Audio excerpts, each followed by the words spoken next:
Hey, hey! Guitar hunting guitar huntery in another country. Shady, dude, you're here. I'm here, man, in many ways. Yeah, that's cool. Yeah, man. So, Shady, you're in Cairo. Tell people what's your deal. Who are you? What are you about? And how did we become friends? Well, my name is Shady. I'm an Egyptian singer-songwriter. I do music both in Arabic and in English. I got to know Jeremy through his videos on YouTube. This was maybe 6 years ago. And then I've just been following his videos and checking them out. A lot of your videos have really helped me with some of the guitars that I've bought, whether it be inside of Egypt, the region, or even extending outside, especially extending outside. When I would visit the States, I would use your tools to help me. And I think we started interact. You had been very responsive to a lot of questions I had before. And then the first time we really got to talking was when I was telling you about the Martin that I got from my visit. And then we just got talking a little bit more. And one thing, one message after the other, and now we're here. Yeah, man. I don't know I don't know how or when, but it just seems like over the last couple of years, you and I, because I think we share the same heart around a lot of things, especially around old Martins and just That's cool true. guitars. And yeah, I'm super excited that we're connected. So if you're here, if you guys are watching, say hey, tell us where you are in the world, because I know that what's so exciting is there are people all over the world that are watching this. And so last time on YouTube, I couldn't see the comments for whatever reason, but we'll check and see. But tell us where you're coming from.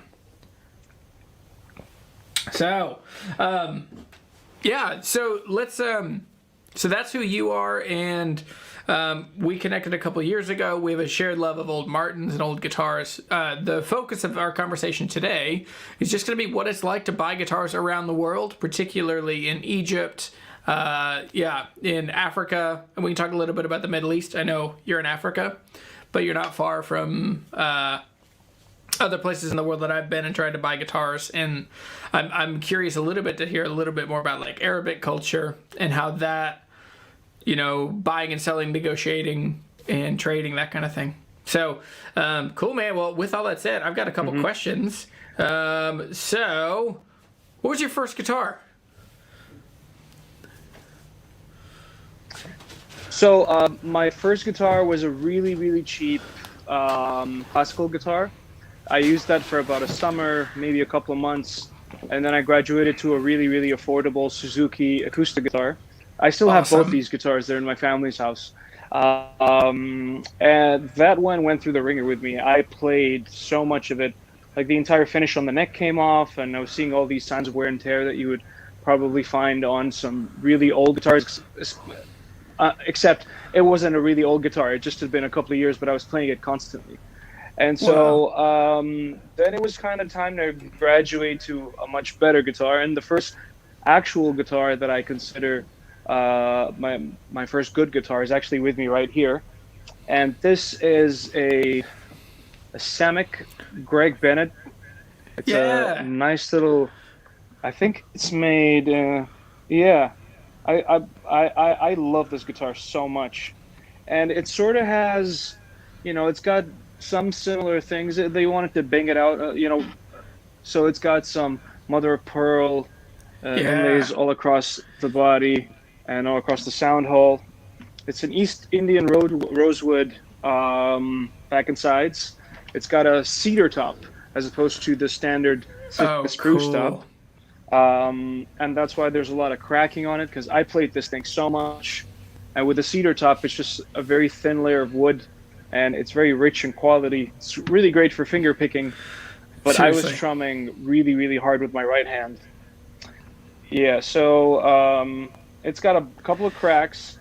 I've had to retire it a little bit because every time I played, the bracing from the inside would come apart, and I got that fixed once, but then it came apart again. And I just loved it too much to have it completely break down. So I restring it every now and then. I have it in my studio. I play with it all the time. But yeah, so this is kind of the first I recorded my first album with this guitar. I played on the streets with this guitar. It's been everywhere with me, and this is one guitar that's just never going to go away. So That it's is one of these so guitars that I'm always cool. going to have. That's awesome, man. And I love cedar. Cedar is such a great tone wood. That's really awesome. Mm-hmm. I had a really similar. I had an Alvarez. It was an RD8, and it was very similar. Didn't have the abalone, but spruce top, mahogany back and sides, and I don't know. I regret selling a lot of guitars. But especially for the nostalgic part of me, like I shouldn't have gotten rid of that. But I did the same thing. My first guitar was a Global Classical, and it had like 2-inch action, and it was terrible. But yeah, man, dude, that's cool. So a couple comments just came in. So we got Jeff Squires saying hello from Northern Canada, and then we got Fret Level Midnight saying hey. So yeah, dude, it's fun. It's like people will be from all over the world on this. So, another question. What guitar do you regret selling? What's your ratio of buying and selling, coming and going?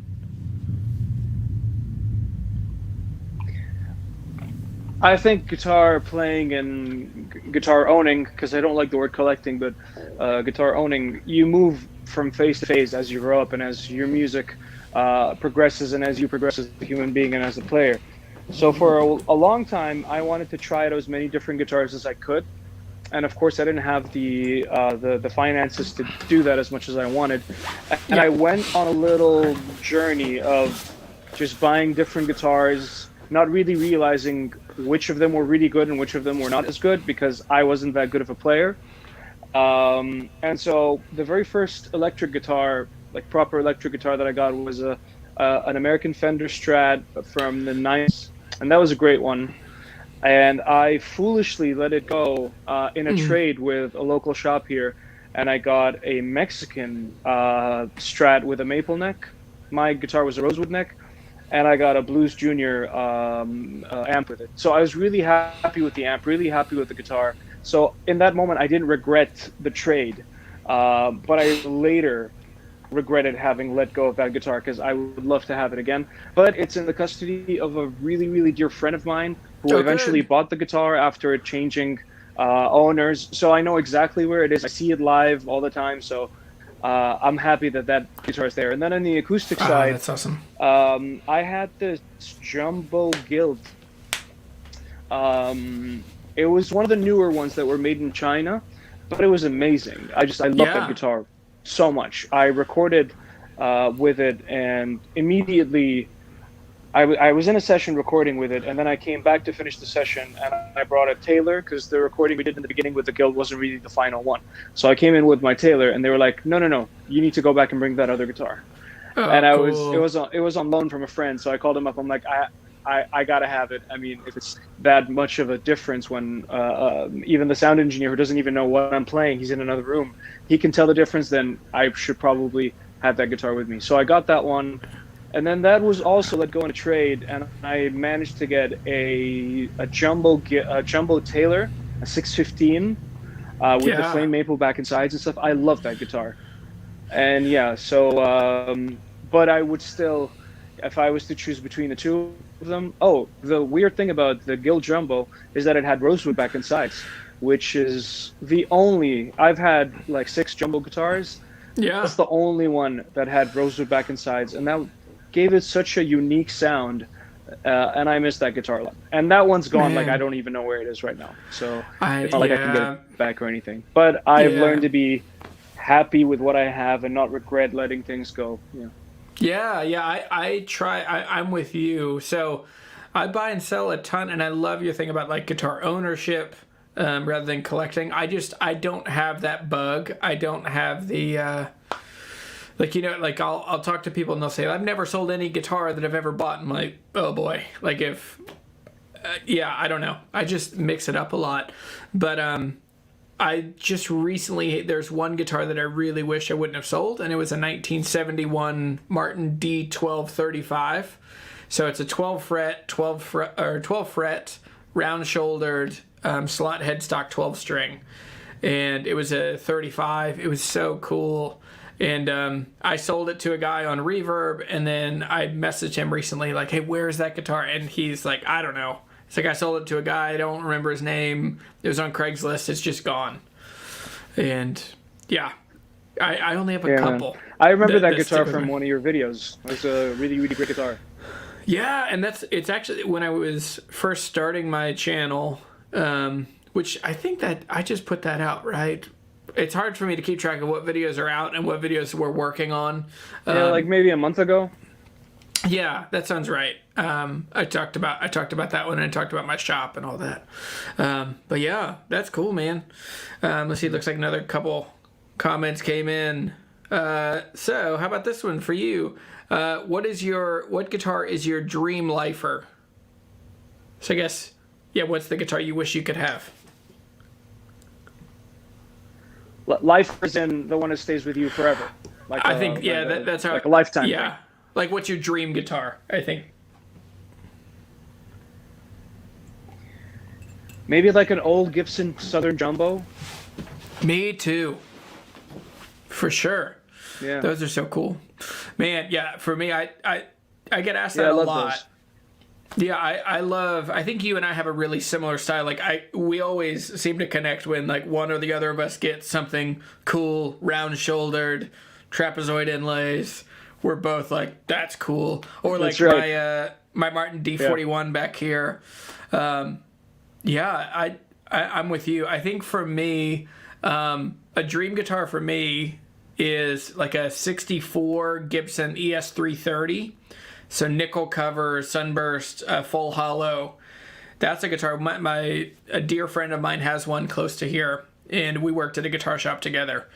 And that's just my favorite. If I could own any guitar, it would be that. It might be like a white Les Paul Custom for electric guitars. And then for an acoustic guitar, I don't know.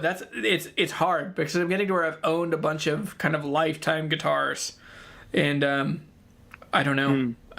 It's hard. Yeah, that's a good question. It is because it has everything to do with where you are in life right now. Exactly. Because your style changes, your interests change, and then at some point, whatever it is you feel like your dream guitar is, you might end up owning it, and then you realize, oh no, this isn't the. Oh, well, you know, I might want something else or not something. So, for example, the D41 that you have. That was actually the guitar I was after when I was visiting Nashville a few years ago.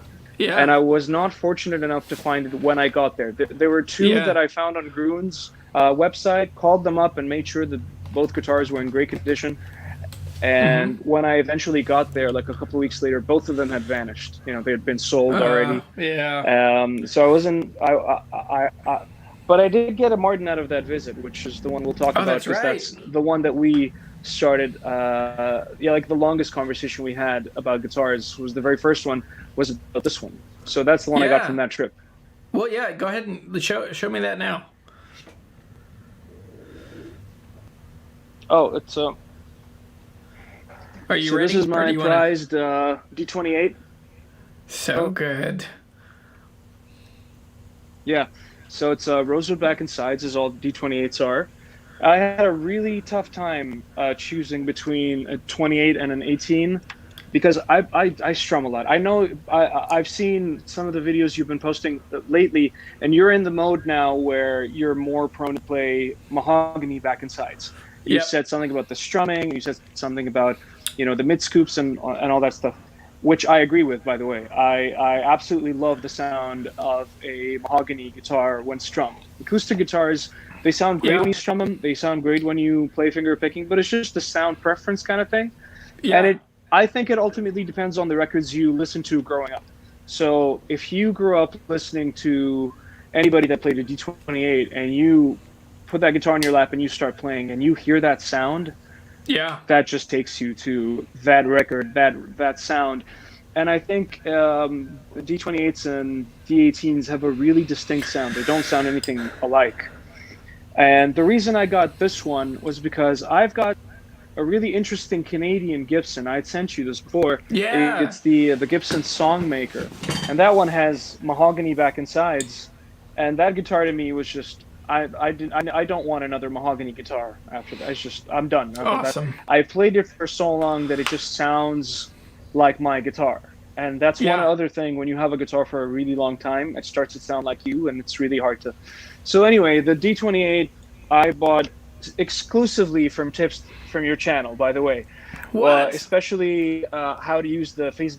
Yeah. So what happened was I was planning a trip to Nashville and Los Angeles, and so before I went, I went on different websites at different stores, checked out what they had, gave them calls. I went to Norman's Rare Guitars. I went to Emerald City Guitars in LA, and I obviously it was my second time in Nashville, so I'd already been to Carter Vintage and Gruen. So they knew me when I called them on the phone, because they don't get a lot of Egyptians and people looking like me, so they remembered me, which was great because it was established a good rapport with them, and it was kind of cool. All the guitars that I had seen online by the time I got to both LA and Nashville were sold. So my aim was to get a Hummingbird or like a D41, basically. Yeah. Those were my two guitars that I wanted to go for. And then when I eventually got there, I had unfortunately was out of a job at the time, and I decided I wasn't going to be able to spend the entire amount that I had saved up, because I needed to come home with a little bit of money as well. So I cut my budget in half, and I started looking at what I could find with that budget. And in that budget, I could find like really nice used Martins, really nice used Gibsons. So it was between a used a used Hummingbird in Nashville, and then this guitar in Hendersonville. That Hummingbird was $1,000 more than this one, so it was already not in the comfort level of how much I wanted to spend, but I wanted to see it anyway. And this one, the original owner had bought it from this lady who had bought it for her dad, and he was playing it for a bit. Then he just didn't play it for a bit, and then Rob, the guy, bought it for himself to start to learn guitar, and he wanted to sell it because both his daughters were in the music program at school, and he wanted to be able to afford to buy I think trumpets and like other wind instruments so it was a cool thing to be able to help out with that, and at the same time get this guitar. So where it comes to your video, you had this video about how to use Facebook Marketplace and change the location to find guitars, and that's exactly what I did. When I went there, I changed my Facebook location to Nashville, like with a 20-mile radius, and I started looking at everything, and that's when I found this guitar. Started messaging the guy, and then even when it came to like negotiating a price or anything, I just followed everything that you had said, and the guy was kind enough to knock off like $200 off the asking price, and I didn't want to push anymore, and that was great. Yeah. When I went to his house immediately after going in, like I opened the case and it was just a brand new guitar, hardly been played. Like everything wear and tear on this guitar is, well, there's little wear and tear, but whatever wear and tear there is on the guitar is mine. So that's a cool thing. It's from 2014, so it's fairly new. And as soon as I just sat down and played a few notes, I mean, he was talking to me, he was telling me all sorts of stuff, and I'm like, by the way, I already bought the guitar. I'm just, we're just hanging out now, so it's pretty cool. And it's got a really nice balanced sound for Rosewood Back and Sides guitar.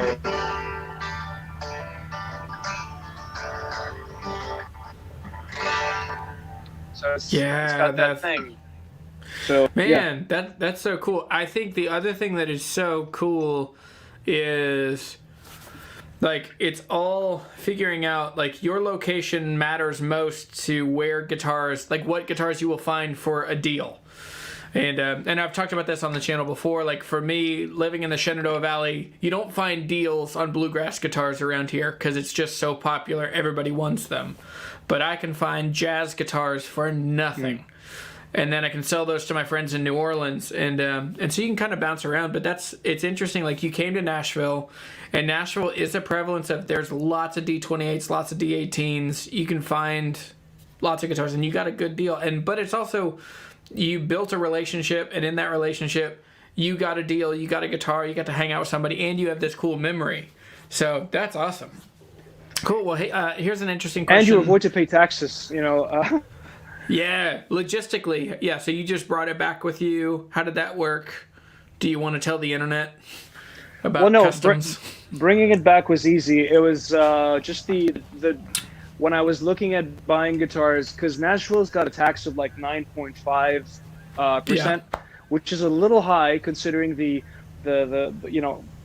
doing conversion math. It's a little more money than I would like to spend. So like with that 10%, 9.5%, it's actually just the budget I would put for something else if I was trying to buy it. Yeah. So I figured I had a better deal at buying this guitar straight from the owner and then going to a store to buy a pickup and get it installed there. Then if I was actually going to buy the guitar at the store and getting a free installation of the pickup, but I would still, with Yeah. the tax, have to pay a little bit more. So that's another thing where your video was kind of helpful, which was don't just rely on going to a store. And also, you had another video about checking with the store about what they can throw in. So I did check that out. I did ask them if I was to buy a pickup from you guys, how much would the installation be? And they said $100. I said, what if I bought the guitar from here? And they were like, oh, we do that for free. So again, it's another tip that I got from you. So kudos Man, to you, that's man. awesome. Bringing it back Cool. wasn't that difficult, except I had to check it into the flight. I wasn't able to take it with me, which was, it made me a little panic. But I just, I detuned the entire guitar, made sure there was no pressure on the neck or anything. I put a little bit of stuff to just pad the case. It came with a really, really decent case. It comes with the black flight cases. Yeah. It didn't come with like the standard acoustic guitar. So I was kind of comfortable in that regard. And so at the check-in counter at the airport, they said, well, you can't take it with you, and you're going to have to pay $100 to ship it. So I told them, but I can't. I have to take it with me. So what they did was they waived the $100 fee, but they did ask me to put it in, which obviously was convenient because flying from Nashville to Cairo is a long flight where I have to stop in London for like 5 hours and then go. So, Yep. I mean, I'm sort of glad that I got to check it in, and I'm sort of glad that the guitar was the kind of guitar I would be, checking in and not feel too freaked out about. Because I remember when I watched the video of you and JP from the last Guitar Huntery video you did, it was like the whole thing about bringing. But because I was flying and I didn't actually ship it, I didn't pay anything when I got home, as opposed to if I had shipped it or bought it online, I would have had to pay so much money for the delivery and for the just a whole bunch of stuff, and it's just not worth it. Buying a ticket, going to another country, buying a guitar and coming back is way cheaper than just purchasing a guitar online and having it shipped into the country. Yeah, man, that's a good point.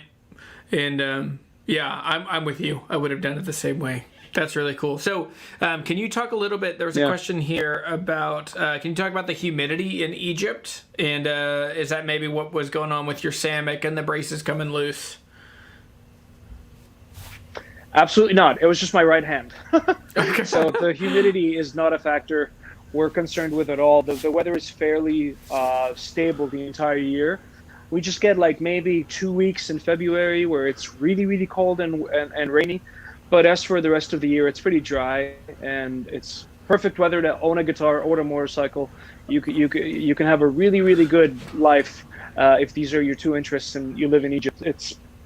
It's pretty. I mean, I leave my guitars out, and they don't have the same problem as some of the guitars that I bought from friends who originally got them from, for example, the UAE, the United Arab Emirates.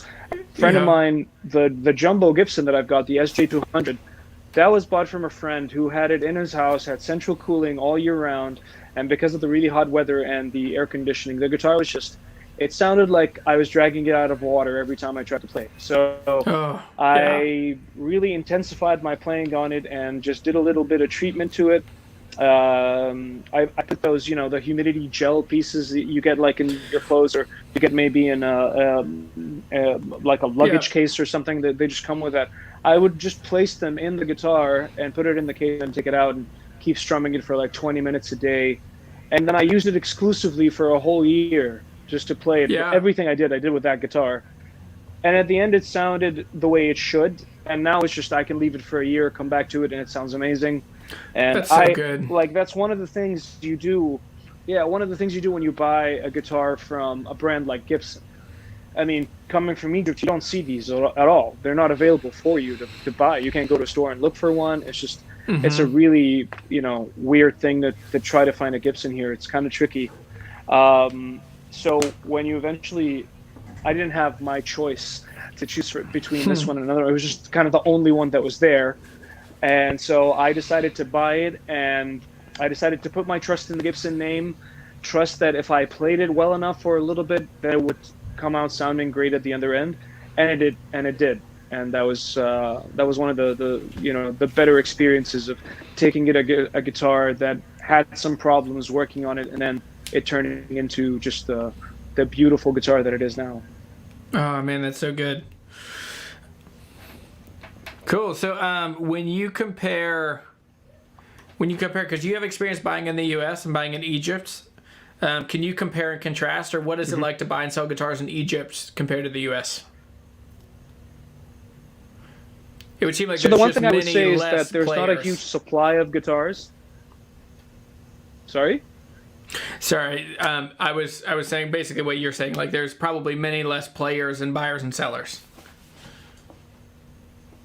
Exactly, which kind of makes it a bit difficult if you want to get a really good guitar and you want to have options. Like I was saying, you don't really get a lot of options when you're talking about top tier guitars. The interesting thing is there's a lot of people who buy guitars from out of the country and then bring them in here and then sell it. But that presents its own set of challenges of how to price it, and because there's not a lot of it, so it's worth whatever somebody's willing to pay for it. Which is kind of tricky when you want to spend the budget that you have without going overboard, and also when you're asking for a price on the guitar, because you get a lot of people here who, just by virtue of having the guitar not be available here, they put a little bit of a markup on it, considering that, oh, you're in Egypt, you're not in the States where you can have options and stuff, and this is something you're not going to be able to find. So the main difference, I would say, between the main two things would be supply and price. In the States, there's obviously a lot more supply, and the prices are a lot better because you're buying a guitar that was made in the States. I'm talking strictly about the guitars you would want to go for, the guitars that are not really available here. So we're talking about, Gibson, Martins, Taylors, Fenders. You get a lot of Mexican Taylors and American Taylors every once in a while, but not to the degree where you just have all these options. And you go to a store, you might find one if you're lucky. So it's not really the same. So supply, there's a lot more in the States, and also pricing, because it's an American guitar made in the States being sold in the States. So whoever spends the money to buy it is the person who pays for the big markup in the beginning. And then anybody buying it secondhand or third hand is going to be able to get a really, really good price.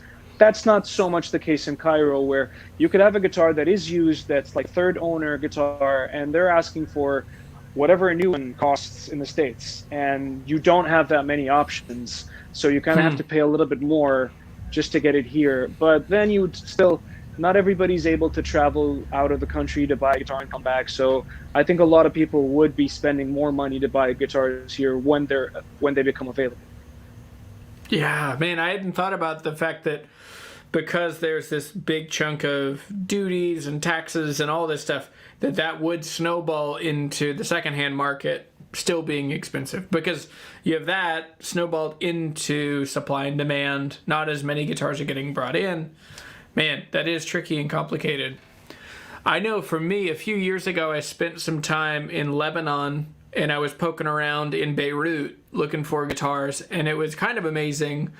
The guitars that I would see really cool guitars. I would see a ton of like Gibson Firebirds and Fender like offsets, like guitars that are unusual for me to see in the States, but I would see them, but then they would be twice the price that I was used to. And then I would see that compared to then like very low priced acoustic guitars, $100, $150, just all plywood, not great guitars. And it was interesting just how different that market is than in the US.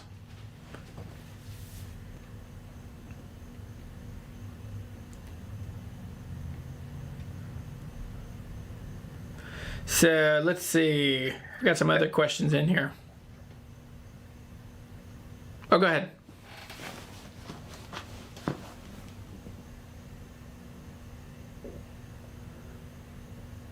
Oh, can you hear me? Yeah, I can. Okay, so here's another question. So, when you think about guitars, and I love that this is kind of a theme of what we've been talking about. So, you and I think we're about the same age. I think you're maybe a couple months older than me, but I started playing with like Red Hot Chili Peppers, Blink-182, Tenacious D. Those are the bands that like got me really interested in playing music. And what's interesting is just how much my style has changed. And you said the same thing, but like, where did you start? And then what guitars have you changed your mind about most now? So let me make sure I understand the question correctly. You mean to say a guitar that I've always thought was a great guitar and now not so much, or a guitar that I personally owned and then changed my mind after owning it? So I'm saying like when I started playing, it was all like I wanted humbucker guitars, I wanted a full stack. The idea of playing a Taylor would never be on my radar. But now I love Taylor guitars. And so which ones did you either have strong opinions about then that you wouldn't play, or now you've realized, oh man, I was missing out, these are actually really cool? Oh, okay. I think for the most part, and now I have to be honest, because Martins were not something I was able to find or buy. They just always seemed out of reach. They were never, anytime I would see a brand new Martin, it would be so expensive to get one that is worthy of owning. You find a lot of Mexican-made Martins, and these ones are great. But for me, I always wanted a really, really good Martin guitar, so I would always skip them. And it's not that I didn't think that they were amazing guitars. I didn't play many to find out how great they were, and I didn't own any, obviously. So for me, Martin was always like, because it was so out of reach, I would always say, well, they're not that great, I'd owned Gibsons at the time, I owned Taylors, and they were amazing. And I'm like, well, I don't really think I need a Martin right now. I'm good. I mean, it's kind of a thing where you teach yourself to be okay with what you have because you're not able to afford something else until that something else becomes visible in the horizon, and then you're able to get it, and then you obviously change your mind. But one of the things that really helped was the first time I went to Nashville, when I played a lot of older Martins, and I played a lot of older Gibsons as well. I mean, you can correct me if I'm wrong on this one, but I felt like older Martins were a little bit more consistent in the quality and in the aging than older Gibsons were. So I played a whole bunch of old Martins, I played a whole bunch of old Gibsons, and what I realized is just, if you're talking averages, on average, more older Martins played better than older Gibsons. And so for me, that was kind of like the thing that I said, well, if I'm in the place now in my life where I don't think I want to buy a guitar unless it's going to be a guitar that's going to be with me for a really long time. And that was one of the things that made me really reconsider Martins, because of how well they aged. I was playing ones from like the 50s and 60s, and I don't think I got to play any 40s ones, but I played a whole bunch of older ones, and every time I picked up an older Martin, it was just so easy to play. And so, I mean, maybe they had neck resets, maybe they had changed frets. I don't know the history of each and every single one of them, but I can tell that when I started playing old Gibsons and then old Martins, I was enjoying the sound of the old Martins more. Even though I'm a sucker for how Gibsons look, I will always pick Gibsons just on aesthetics alone. They just did a really, really good job. Even like their pick guards are incredibly fascinating to me. And so my eyes would gravitate towards Gibsons, but if I was doing a blindfold test, I think I would always go for the sound of an older Martin. And then when I eventually got one, that's when I started to figure out, oh, there's a whole other level of sound difference here just by the quality of the build itself and stuff. And that really changed my mind. So, but again, I don't know if I had been able to afford Martins back in the day, if I would have had that same stance on it or not. But that's one of the things that that was different, or that changed with time. Yeah, man. So it's interesting. I think about, like, I loved Tenacious D, and on their first record, Jack Black played a D28. And I just remember thinking, like, that guitar is so cool. And then KG played a D35. And then later on, they both moved to Gibsons. And, but yeah, it's just, I don't know. There's something that just captivated my heart about Martin guitars when I was like 14, 15. And I've loved them ever since. But, and I agree with you. They age really gracefully and they sound really good as they get older. And there are Gibsons, like I had a 61 J50 that I played for 10 years. And I've never had a guitar that was more hot and cold on. Like I would play it and love it. And then I would pick it up out of the case one day and it would just sound thumpy and uninspiring. And I would not play it for 3 or 4 weeks. And eventually it would come back around. But I'm with you. I think Martins are way more diverse as far as what they're more capable. And then Gibson's sound, they have a really specific sound. But yeah, that's it, man. That's good insight. Here's a good question. Jeff says, if guitars are limited, what's the accessibility to Fender or Marshall amps? I'm assuming in the UK. So talk about amps, electric guitar stuff. How is that stuff available or not available in Egypt? We're talking about amps now, Fender and Marshall amps. So both of them are actually available because we do have authorized suppliers and resellers of those. But most of the ones we're getting are not really the American-made ones. So I have a Fender Hot Rod DeVille right here, and I've got a Marshall, I think this is a VT100. That one's actually a British one. The Marshall is a British one. The Fender, I think, is a Mexican Fender amp. And most of the newer Fender amps that are available now are mostly Mexican ones. So that's like for availability, both of them are actually available. Cool. If we're talking about personal choice, I would always go with a Fender amp. I think Fender amps are incredibly versatile. They do have their own sound, which some people don't like, but I kind of like the sound. And it's the one amp where I can plug in whatever kind of guitar and it ends up sounding great. Marshalls, I've had orange amps as well. I've had a really good, I had an orange Tiny Terror 15 watt amp combo that was a full tube. Yeah. Loved that guitar, loved that amp, but it was too specific. So, yeah. And the Marshall, the one I have right now, it's in my custody, but it belongs to the guitarist in my very first band. We actually bought this guitar as a band. And so he's out of the country. He lives in London right now. And I have the amp just to sort of commemorate, or immortalize the amplifier that we used for the recording of our albums. And we played live with that amp. So it's just always going to be between him and I. It's just going to be with us, But I don't play it that often. I don't play it at all. Okay. Yeah. I just sold about a year ago. I sold the PA system that my band used when we were in high school, and it was like a 70s PV. It sounded terrible then, sounded even worse now that it had been sitting in a basement for another 15 years. And but it's fun to like hang on to that stuff, but it's also like I love the memory, but for me, it ultimately has to have some function, but that's cool. So we were talking a little bit about your style, and so there are links in the description down below. Check them out after this for Shady's, for your record and for your social media and all the stuff. You're an amazingly talented musician. I love your style, and I really like the new record that you're just putting out. So, like, what is your style? How did that develop?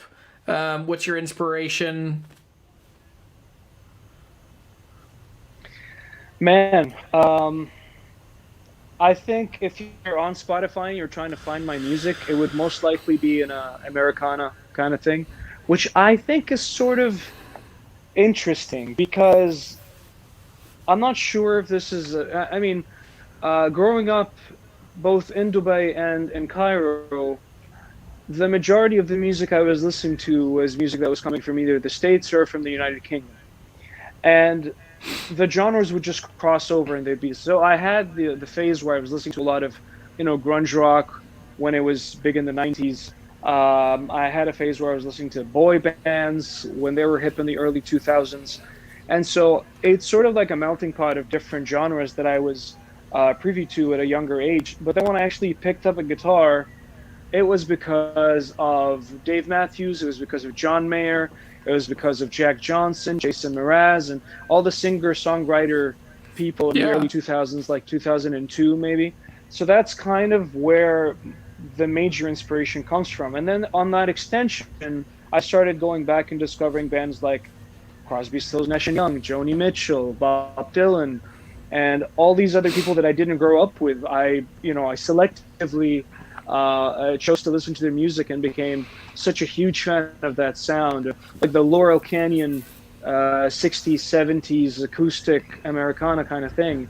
And then that genre to me is so interesting because you realize that all the other genres, they evolve into other things. But that genre to me, you can still go on Spotify, just write Americana, and you would hear music that belongs back in the 60s and the 70s, but it's being played right now. So it's sort of an untampered with genre that I think my music sort of fits in with. And the sound of my record, I think, belongs in that. I would always listen to different music to kind of see where I would like my music to be and what playlists I would like it to appear on. But it's got a very Chris Stapleton sound to it. A lot of I can't think of enough names right now. It's not that I don't have names of artists in my mind. Yeah. I have so many of them that it's kind of hard to put them out there. But yeah, it's just very very acoustic Americana kind of thing. Neil Young is another name that comes to mind. But it's always weird trying to compare your music to the music of your heroes, because it's so strange. I would never put myself and Neil Young in the same sentence. So I would say the people I'm stealing from the most would be people like Chris Stapleton, Neil Young, Lucas Nelson, Promise of the Real, Nathaniel Radcliffe. Yes. Just so many interesting musicians and songwriters from that time. You heard the record. What would you say about it? What would you say the style is? Did I describe it accurately, or am I off? Yeah. No, I totally hear those inspirations. And what I love, and this is kind of one of my soapboxes, which is like, I think you're really great at interpreting things into your style. So it sounds very much like you, but I can also see the inspiration. I don't feel like you are imitating any of them. I think that you're inspired by them, and it's filtering through you and your music. I also think listening to that record, and you guys really have to listen to it. There's some links in the description down below, and it's on Spotify. But the new record, man, you have an incredible ear for texture. Like, that's the word I kept coming to, is like, I can hear and feel these like 7 or 8 things that are happening at the same time, and they all are playing off each other and playing with each other really well. And I mean, this is us being friends, and I'm not embellishing or overstating. Like, I just think it's really good, and and it's also cool, especially when you check out your Spotify. Like, there is a mix of your stuff in English and your stuff in Arabic, and it's cool living in those two different worlds, and incredible guitar tones. Thanks, man. We put a lot of effort into it. I started recording it exactly a year ago, and it's going to be out next month. So I was hoping to put it out at exactly 1 year from the time we started recording. Wow. Obviously, the audio's been done for months now. I could have put it out a lot sooner, but I'm just going through the whole thing of like social media and shooting music videos and all that stuff that sort of delays when the album should come out. But I'm hoping that it comes out next month, hopefully. And I can't wait for people to hear it. Obviously, it's something I worked really, really hard on. And yeah, I love it. I listen to it from time to time, and I'm always pleasantly surprised of the quality of the music, because you really, when you make music and you listen back to it, all you're hearing is like, how could that have been better? You're always listening for the mistakes and what could have been improved on and everything. When I listen to it now, I just listen to it to enjoy a drive. Like, it's just a 20-minute EP. It's not like a full-length album or anything. So it's kind of nice for short drives. So I think it really belongs in a car in the morning, but I wouldn't tell people exactly when to listen to it. But for me, it's a morning drive kind of album. I've tried to listen to it at night. I've tried to listen to it by the beach. It works great. So it's perfectly accessible for all your music needs. Even if you're just cooking or cleaning the house, it still works. So Yeah, that's cool, man. Yeah, it's really well put together. So, that's cool. So yeah, that's where I think you and I are really connected in. We share a lot of the same inspiration, especially like both of us love Neil Young. Oh, what the other musician that we both like love is why is my mind going blank? Martin Sexton. Like, he is a huge oh my God. inspiration for me. Take it. So yes. No, I was just agreeing. I am incredibly in love with that guy. Yeah, so if you don't know Martin Sexton, he's this amazing songwriter. I think he's from like Boston. He's got this kind of like greaser kind of vibe. I don't think he's put anything out in 15 years or 20 years now, but he played a Chet Atkins, like a piezo solid body guitar, but he has this giant voice. He's very much like Jack Black, like that same kind of timbre to his voice, but just tons of power and gravel. And I've just loved his style for, 15 years probably. But I posted something in an Instagram story, and you were like, you know about Martin Sexton too? Yeah. So, yeah, man. All right. Well, let's get into another question. We've covered a bunch of stuff. We got 13 minutes or so left. And let me see.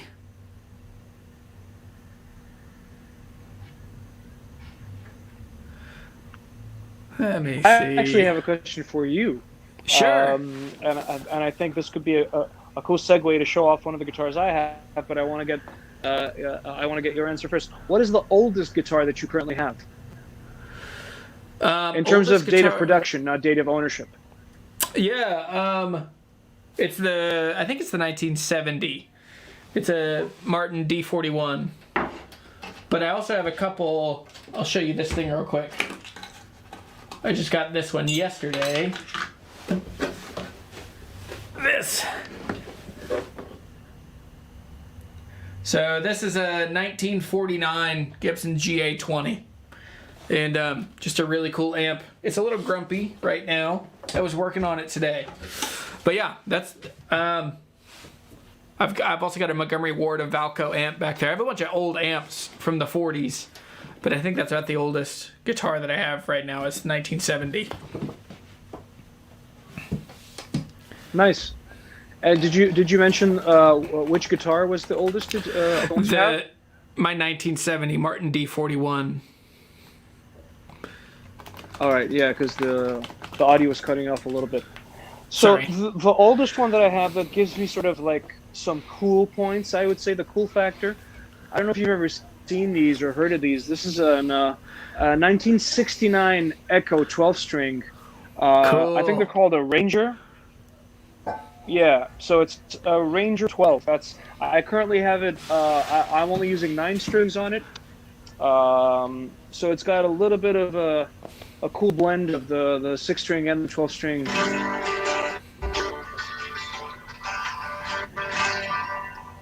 It's a big box, but it doesn't have the sound that you would picture. It's got so many like different cracks on the finish on the body. I don't know if you could see it right here. But it's such a cool one. It's actually a bolt-on neck. I've never seen an acoustic guitar with a bolt-on neck before. And it's, the size of the screws that go in are kind of crazy. And it's a cool one. All I did to it was change out the tuning keys because when I got it, it was missing a few of them. So I tried to install a pickup, but it's got one of those really old adjustable bridges where you can't really put a piezo pickup underneath it. Yeah. And so I put a sound hole pickup in it for a bit, and then I just gave up on trying to amplify it at all. And now it's in my studio. But it's a really cool piece of memorabilia, and it still plays great. But it kind of has this weird thing where you would only see that in amplifiers, where you just need to play it a lot before you can start to play it. So it needs to get warmed up a little bit before you. If you just pick it up and play it, you're gonna feel like, it's not that great. But if you played it for like a good 4 minutes, heavy Yeah. strumming, and then you start playing it, it sounds incredible. It has a really good quality to it. It's a really nice mahogany. It's a like a it's a really good guitar. I can't say enough good things about it. Oh, that's cool. It reminds me of there's another brand I've seen more in the U.S. like Tarada, and so because I think that neck joint, I think that guitar was probably made in Japan. Did you say where that one was made? It's Italian. Oh, okay, cool. Yeah, I've seen similar ones to that. Epiphone Yeah, had a bunch it's of Italian. guitars. Cool. Here's a good question from Jansen. So Jansen is a great guitar player and guitar hunter as well. So he says, "Good to hear from you. What comments do you get from folks when they see you playing a Martin in Egypt?"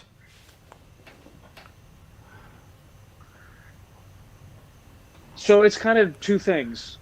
There's a lot of people who don't know what a Martin is, and I'm not talking about musicians. We're just talking about people in general.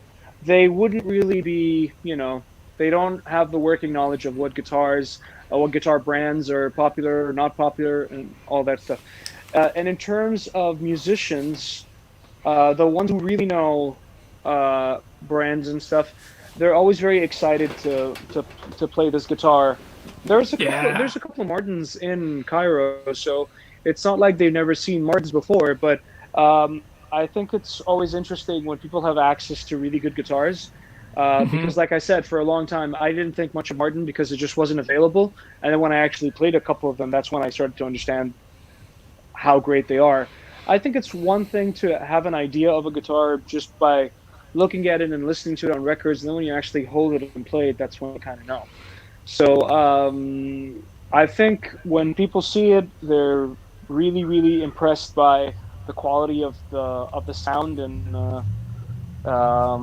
everything. It's not a flashy guitar by any means, so it's just you really need to know what you're looking for when you're looking at that guitar. And if the looks aren't there, then it's probably going to be 100% about the sound. And in that regard, Martin delivers 100%. The only thing I did do to my Martin was it came with chrome Grover tuners, and I happened to have a set of gold ones, so I matched the Silkscreen logo with a set of gold tuners.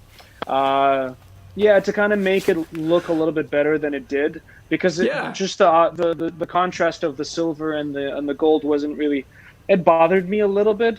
And with acoustic guitars, all you have to do to transform it into a gold hardware guitar is just change the tuners, as opposed to electric guitars where you're going to have to go through the pickup covers and the tailpiece and the bridge and so with acoustic guitars, it's usually just a lot easier to do that by just changing the tuner. So I did that one on this guitar, and that's kind of the only thing I did to make it look a little bit fancier, even though these gold tuners are actually a little bit well aged. And I think, if I'm not wrong, they are actually the original tuners that came with the Samick. Whoa! And so That's I love funny. the idea of that. The new Martin, the one that's got all the bells and whistles, and I love it so much. It still has the DNA of my very first guitar, and that's just a little cool thing that like only I know that. So it's kind of a cool thing when I'm actually playing it. I get to relive a little bit of what that Samick was to me and stuff like that. So it's pretty cool. That is so cool, because it kind of reminds me of the it's funny to me that Martin, like most people, like it just looks like an acoustic guitar because they're pretty plain, they're pretty ordinary. And it's interesting, like even their fancy ones, like a D35, you're like, oh, it has white binding. But other than that, like to most people, they just look like guitars. Exactly. It's like a Strat. It's the most copied guitar in the world. You see a lot of guitars, and if you don't know any better, you think all of them are just Fenders.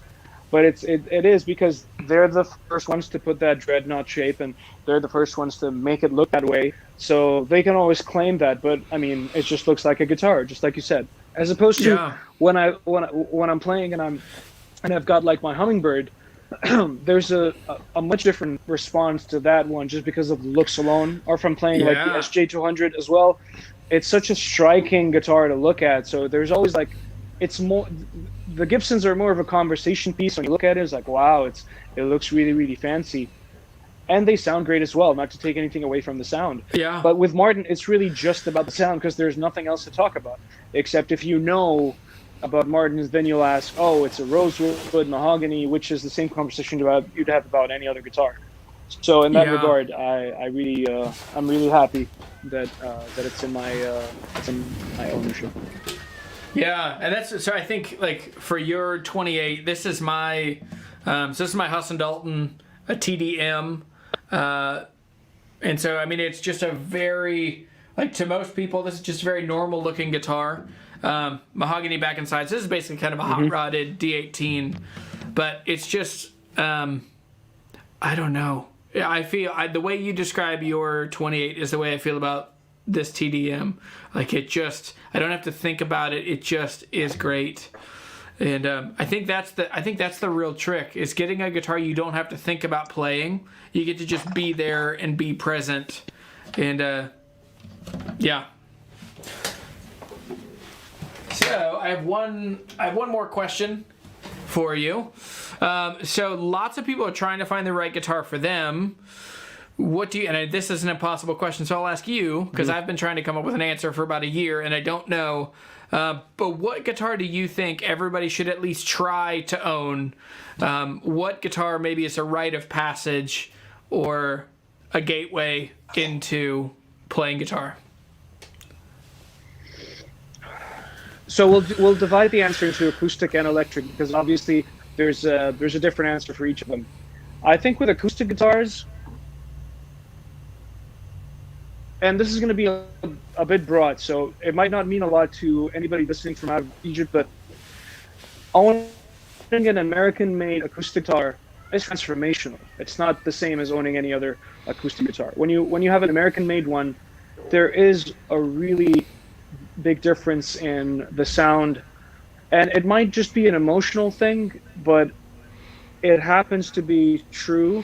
Sometimes when I play guitars that I feel like these are really, really well-made guitars, and I start playing them and I feel like I'm a better player. I'm not sure if I am a better player or if the guitar is just easier to play, or it has these sort of qualities. David Crosby said it best, and I'm not going to try to do anything. I'm not going to try to say anything more than he did, but what he said was, the thing about guitars, really good ones, is that when you play them, it's hard for you to put them down, and that's how you become great. And I think that was just like the stunning epiphany that I came to when I was watching it. I'm like, because there are different schools of thought. There's a school of thought that says, work on yourself and make every guitar you pick up a great guitar. And then if you're a good enough player, you'll play anything. And that is true. It's so true. I can pick up a guitar that it's not an American-made guitar. It's not a really well-known brand. It doesn't have much going for it. And because I know my way around the guitar, I can make it sound good. But for the purposes of developing a long relationship and having inspiration drawn from the guitar, especially if you're a songwriter, there's a bit of a difference there when you have a really well-made acoustic guitar. So if we're going into people in the States when they've got a lot of American-made guitars available, I would say for an acoustic guitar, I mean, I might be going on the same kind of train of thought that you were going on with a few weeks ago, and even with your show with JP. But Guilds are incredible guitars that I think don't even get their dues in the States. I looked at really old, really nice 70s D44s and stuff, and they were all being sold for like $800 or $900, and it's a crazy price for that guitar. I think that's one of the guitars that everybody should own. Yeah. A friend of mine got one, the D44 that I sent you. He had gotten it from New York, and he kind of overpaid for it. I had that guitar. It didn't really sit well with me, but I recognized how great it was. The reason why it didn't sit well with me because I didn't want an acoustic guitar at that point. I only wanted the pickup installed in the guitar, which I had bought for him, and I wanted to put in one of my guitars. So I told him, "You're not using the guitar. Let me just take the pickup out." And he said, "You know what, man? Just take the guitar, it's yours. And so I did what I would try to do to make the guitar sound better. So I did a little bit of a treatment, changed the strings, I changed the tuning keys. I just made it a great sounding guitar. And even it's still, I would constantly compare it to the mahogany Gibson that I had, and they were identical. They were almost the same. And so I couldn't justify keeping it around. So what I did was I ended up selling it, and I traded some items. I didn't want to just take it from my friend, so I gave some items in return. And then when I sold it, I told him there's a surplus of cash that I want to give you, and he's like, I don't want anything. So I just gave him a bunch of other stuff, and then used that money to finance something else. But yeah, if I didn't have the Gibson that I do have with the mahogany back and sides, and I didn't have that strong of a relationship with it, I probably would have kept that Guild with me forever. Yeah. Because it was such a great guitar. And I did sell it to a friend of mine, so it's still there. I have access to it whenever I need. But for the purposes of just answering the question, in terms of electric, I'm gonna say Telecaster for a very specific reason. Telecasters are a great way for you to know how far you want to go in guitar playing, because they're not easy to play and they don't always sound that great. You kind of have to work on yourself. Like Jimi Hendrix said, the Telecaster has two sounds, good and bad. And so that's kind of it. So it's up to you to make it sound good. So it's a great way for you to kind of test your patience a little bit, to see how far you want to go in this thing. Because you pick up a Strat, you pick up a Les Paul, they sound great, they're easy to play, they don't give you that struggle that I think musicians need. You need to be overcoming something constantly to develop and to become better. So I would pick up a Les Paul and play it like I'm the greatest player in the world, but then try to do the same thing on a Telecaster, and it's just not the same. You have to work a little bit extra. Dude, I agree. That's good. I think the truth is all good stories have tension. And so having a guitar that forces you to create and make and wrestle with, that's so good. Cool. Well, hey, so it's been an hour. This is awesome. Yes, that's my last question. I like that. I had such a good time. And so everybody check out the links in the description down below. Shady, I'm thankful for you, friend. This is so good. And yeah, dude, you should start your own YouTube channel. That's what you should do. Because I'd love to hear more of your story and what you got going on. Thank you so much, man. I've had a wonderful time chatting with you and with everybody. And I look forward to maybe, like we had talked once about doing an entire Instagram live thing about Martin Sexton. So yes. I'm still gonna hold you to that. We'll still do that at some point. Cool. Yeah, he's incredible. He deserves all the best. All right, man. Dude, seriously. Cool. Awesome. All right, man. Hey, so this is the last announcement. So next week I'm off. We're not going to do a Guitar Huntery next week, but in 2 weeks, and have I told you this, Shady? I don't know if I've told you who's up next. You did. You said on your story that you're going to announce. So I'm going to announce right now Rob Chapman, Mr. Chappers himself. Oh. Dude, how cool is that?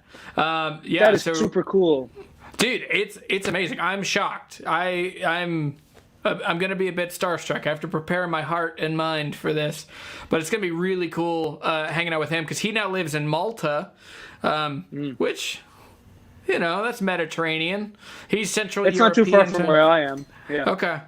Yeah. So I'm really curious to hear him. I mean, he's been so important if you care about guitars in the last 10 years on the internet, and then also with his most recent transition of like moving to Malta and just having such a different experience of life. But anyway, cool, man. Well, that's the end. Thanks everybody for watching, and Shady, you're the man. Cheers, buddy. See you guys.